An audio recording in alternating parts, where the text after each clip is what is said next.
गुरु ब्रह्म महिमा अलेख शरण। नमस्कार दर्शक वृंद, आपण मानंकु आजिर राशिफल कार्यक्रम रे मु एस कुमार स्वागत जनाऊछि। प्रतिदिन निजर राशिफल जानिबा पई गुरुकृपा यूट्यूब चैनल को सब्सक्राइब करंतु और पाखरे थिबा बेल आइकन को प्रेस करी ऑल नोटिफिकेशन ऑन करी दियंतु, जहा फल रे आमे जेते बेले वीडियो अपलोड करिवो प्रथमे आपण वीडियो देखि पारिबे। आमर यही वीडियो रे आपण संपूर्ण पंचांग सहित मेष ठारू मीन पर्यंत 12 गोटी राशिर राशिफल विषय रे जानि पारिबे। वीडियो को दयाकरी शेष पर्यंत देखंतु। वीडियोटी भल लागिथिले वीडियो को लाइक करंतु एवं आपणक प्रियजन पाखु शेयर करी जणांतु। एबे आसंतु जानिबा आज दिनर संपूर्ण पंचांग विषय। आज 2025 मसीहा नवेम्बर मास 16 तारिख रविवार, दिल्ली स्वराब्द सन 1433 साल, स्वाधीन भारताब्द 79 वर्ष, महिमाद 198 वर्ष। उत्कल गजपति श्री श्री गजपति दिव्य सिंहदेव महाराजांकर 69 अंक। सौरस्व मार्गशीर मास 1 दिन, चांद्रमते मार्गशीर कृष्ण पक्ष द्वादशी तिथि अहोरात्र। आजिर सूर्योदय विरजा क्षेत्र को 5 घंटा 58 मिनिट, तुला लग्न 5 दंड 26 लिता गते उदय। आजिर सूर्यास्त विरजा क्षेत्र को 5 घंटा 1 मिनिट, मेष लग्न 4 दंड 12 लिता गते अस्त। आज कन्या चंद्र 60 दंड, हस्ता नक्षत्र शेष रात्रि 4 घंटा 24 मिनिट पर्यंत। आज जन्मित शिशुर कन्या राशि शूद्रवर्ण देवगण, शेष रात्रि 4 घंटा 24 मिनिट गते दानवगण। आज मृत व्यक्तिर 2 पाद पुष्कर दोष। निषिद्ध खाद्य आज पोई, आमिष, बिरी, मसूर, अदा, निम्ब और दग्ध द्रव्य भोजन निषेध अटे। आजिर अमृत योग दिवा 6 घंटा 46 मिनिट गते 9 घंटा 10 मिनिट मध्य, रात्रि 7 घंटा 25 मिनिट गते 9 घंटा 1 मिनिट मध्य, रात्रि 11 घंटा 25 मिनिट गते 1 घंटा 1 मिनिट मध्य एवं रात्रि 1 घंटा 46 मिनिट गते शेष रात्रि 4 घंटा 58 मिनिट मध्य। आजिर महेन्द्र योग अपराह्न 4 घंटा 22 मिनिट गते 4 घंटा 58 मिनिट मध्य। आजिर काल बेला एवं बार बेला दिवा 11 घंटा 59 मिनिट गते 2 घंटा 44 मिनिट मध्य। आजिर काल रात्रि रात्रि 11 घंटा 17 मिनिट गते 1 घंटा 59 मिनिट मध्य। आजिर राहु काल अपराह्न 4 घंटा 30 मिनिट ठारू संध्या 6 घंटा मध्य। आज वृष राशिर घात चंद्र, वृष राशिर घात नक्षत्र, तुला राशि और मकर राशिर घात तिथि, मेष राशिर घात बार। प्रिय बंधुगण, एबे आसंतु जानिबा मेष ठारू मीन पर्यंत 12 गोटी राशिर राशिफल विषय रे। राशिचक्रर प्रथम राशि मेष राशि। आज मेष राशि जन्मित व्यक्ति मानक सकाशे षष्ठ स्थान रे चंद्रगोचर करुथिबारु शुभ फल मान मिलिबो। आज आपणक परिवार मध्य रे खाली आनंद ही आनंद मिलिबो। आपण जेउ काम रे हाथ देबे तही रे सफलता निश्चय पाइबे। व्यवसाय करुथिबा व्यक्ति माने व्यवसाय रे आशा ठारू अधिक लाभवान हेबे। पूर्वरु आपण करिथिबा ऋण यही समय रे परिशोध करि पारिबे। आपणकर पाखरे अर्थर अभाव रहिबो नाही। एबे आसंतु जानिबा राशिचक्रर द्वितीय राशि वृष राशि विषय रे। आज वृष राशि जन्मित व्यक्ति मानक सकाशे घात चंद्र भोग हेउछि। घात चंद्र सर्वदा अशुभ कराइब। ଘାତ ନକ୍ଷତ୍ର ଅଶୁଭକୁ ଆହୁରି ବୃଦ୍ଧି କରାଇବ। ଆଜି ଘରେ ବାହାରେ ପ୍ରତ୍ୟେକ ସ୍ଥାନରେ ଆପଣ ଅପଦସ୍ଥ ହେବେ। ବହୁ ପରିମାଣରେ ଆପଣଙ୍କର ବ୍ୟୟ ହେବ। ଶରୀର ଅସୁସ୍ଥ ରହିବ। ମଥା ବିଚଳିତ ହେବା କାରଣରୁ ରାସ୍ତା ଦୁର୍ଘଟଣା ମଧ୍ୟ ହୋଇପାରେ। ଆଜି ଆପଣ ନିଜ ମନକୁ ଶାନ୍ତ ନ କଲେ ନିଜକୁ ନିଜେ ଦଣ୍ଡ ଦେଇ ହଇରାଣ ଓ ଲୋକ ଅସା ହୋଇପାରନ୍ତି। ଏବେ ଆସନ୍ତୁ ଜାଣିବା ରାଶିଚକ୍ରର ତୃତୀୟ ରାଶି ମିଥୁନ ରାଶି ବିଷୟରେ। ଆଜି ମିଥୁନ ରାଶି ଜନ୍ମିତ ବ୍ୟକ୍ତିମାନଙ୍କ ସକାଶେ ଚତୁର୍ଥ ସ୍ଥାନରେ ଚନ୍ଦ୍ରଗୋଚର କରୁଛନ୍ତି। କୃଷ୍ଣପକ୍ଷ ହେତୁ ଶୁଭ ଫଳ ପ୍ରଦାନ କରିବେ। କୌଣସି ବନ୍ଧୁଙ୍କ ଦ୍ୱାରା ଆପଣ ଉନ୍ନତି ପଥରେ ଆଗେଇ ଚାଲିବେ।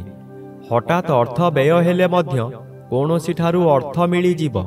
ଆପଣ ଖୁସିରେ ରହିବେ। ମାନସିକ ଅଶାନ୍ତି ପରିବର୍ତ୍ତେ ମାନସିକ ଶାନ୍ତି ମିଳିବ।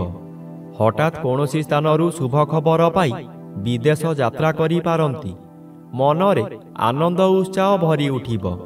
ଆଜି ପୂର୍ବ ଶତ୍ରୁମାନେ ଆପଣଙ୍କୁ ଦେଖି ଭୟ କରିବେ। ଏବେ ଆସନ୍ତୁ ଜାଣିବା ରାଶିଚକ୍ରର ଚତୁର୍ଥ ରାଶି କର୍କଟ ରାଶି ବିଷୟରେ।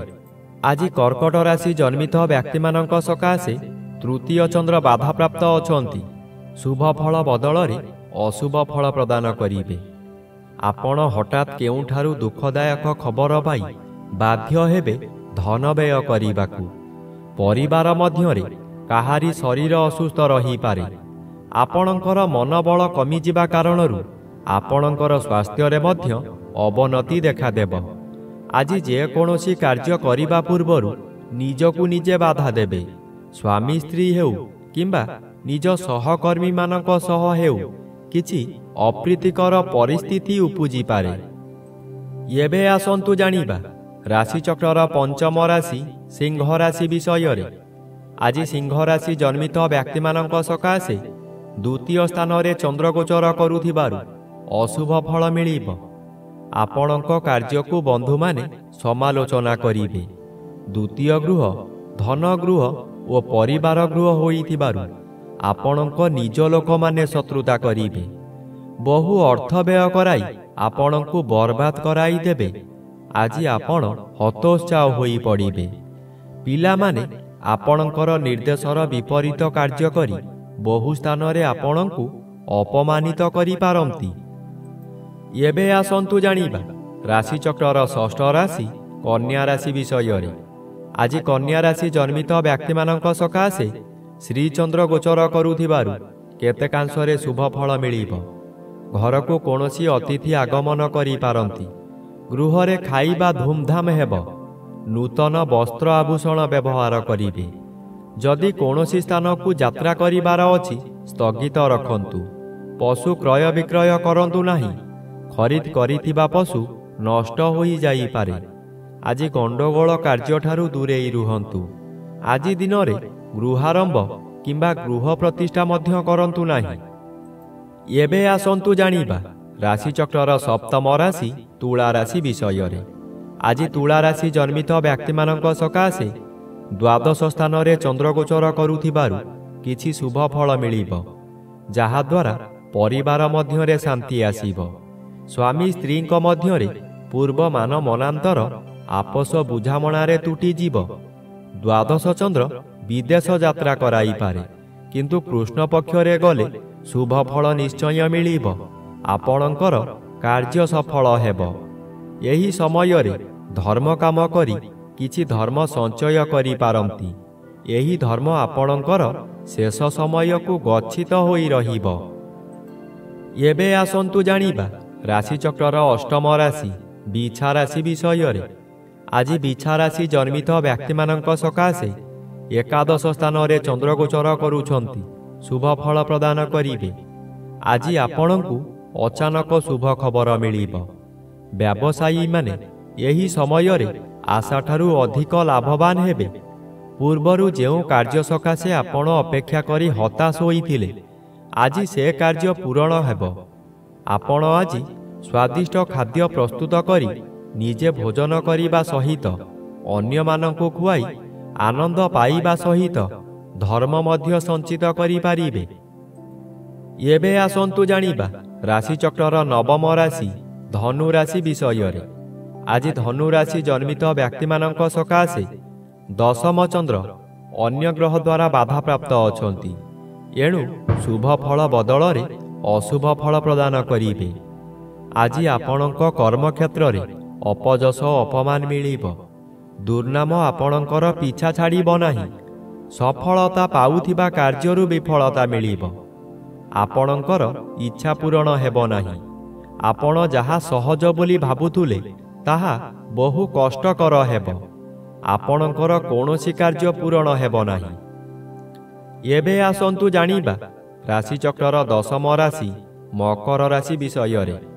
ଆଜି ମକର ରାଶି ଜନ୍ମିତ ବ୍ୟକ୍ତିମାନଙ୍କ ସକାଶେ ଦଶମ ରବି ଶୁଭ ଓ ନବମ ଚନ୍ଦ୍ର ବାଧାପ୍ରାପ୍ତ ଥିବାରୁ ଅଶୁଭ ବଦଳରେ ଶୁଭ ଫଳ ମିଳିବ। ନବମ ଚନ୍ଦ୍ର ଆପଣଙ୍କୁ ଶୁଭ କର୍ମ କରାଇବ। ଆପଣ ଯେଉଁ କର୍ମ ପୂର୍ବରୁ ଆରମ୍ଭ କରିଥିଲେ ସେ କାର୍ଯ୍ୟ ଏହି ସମୟରେ ପୂରଣ ହୋଇଯିବ। ଆପଣ ଆଜି ପୂଜାପାଠ ଓ ଗୁରୁ ଭକ୍ତିରେ ମନୋନିବେଶ କରିବେ। କୌଣସି ଅନୁଷ୍ଠାନରେ ବହୁ ଆର୍ଥିକ ସାହାଯ୍ୟ ମଧ୍ୟ କରିପାରନ୍ତି। ବିଭିନ୍ନ ମହଲରୁ ପ୍ରଶଂସାମାନ ମିଳିବ। ଏବେ ଆସନ୍ତୁ ଜାଣିବା ରାଶିଚକ୍ରର ଏକାଦଶ ରାଶି କୁମ୍ଭ ରାଶି ବିଷୟରେ। ଆଜି କୁମ୍ଭ ରାଶି ଜନ୍ମିତ ବ୍ୟକ୍ତିମାନଙ୍କ ସକାଶେ ଅଷ୍ଟମ ସ୍ଥାନରେ ଚନ୍ଦ୍ରଗୋଚର କରୁଥିବାରୁ ଅଶୁଭ ଫଳ ମିଳିବ। ଅଷ୍ଟମ ସ୍ଥାନ ଆୟୁ ସ୍ଥାନ ଓ ମାରକ ସ୍ଥାନ।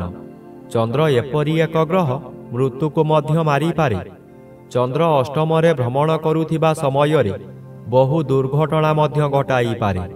ତାହା ମାନସିକ ହେଉ କିମ୍ବା ଶାରୀରିକ। ନିଜକୁ ସତର୍କ ନ ରହିଲେ ନିଜ ଗୋଡ଼ରେ ନିଜେ କୁରାଢ଼ି ମାରିବା ସଦୃଶ୍ୟ ହେବ। ଏଣୁ ମନକୁ ଶାନ୍ତ ରଖନ୍ତୁ। ଆପଣଙ୍କର ବ୍ୟବହାର ଠିକ୍ ରଖନ୍ତୁ। ଏବେ ଆସନ୍ତୁ ଜାଣିବା ରାଶିଚକ୍ରର ଦ୍ୱାଦଶ ବା ଶେଷ ରାଶି ମୀନ ରାଶି ବିଷୟରେ। ଆଜି ମୀନ ରାଶି ଜନ୍ମିତ ବ୍ୟକ୍ତିମାନଙ୍କ ସକାଶେ ସପ୍ତମ ସ୍ଥାନରେ ଚନ୍ଦ୍ରଗୋଚର କରୁଛନ୍ତି। ଶୁଭ ଫଳ ପ୍ରଦାନ କରିବେ। ଆଜି ଆପଣଙ୍କ ପରିବାର ମଧ୍ୟରେ ହସ ଖୁସିର ଉତ୍ତମ ବାତାବରଣ ଆସିବ। ଏହି ସମୟରେ ଆପଣଙ୍କ ଜନ୍ମସ୍ଥାନଠାରୁ ଦୂରରୁ କିଛି ଖୁସି ଖବର ମିଳିବ।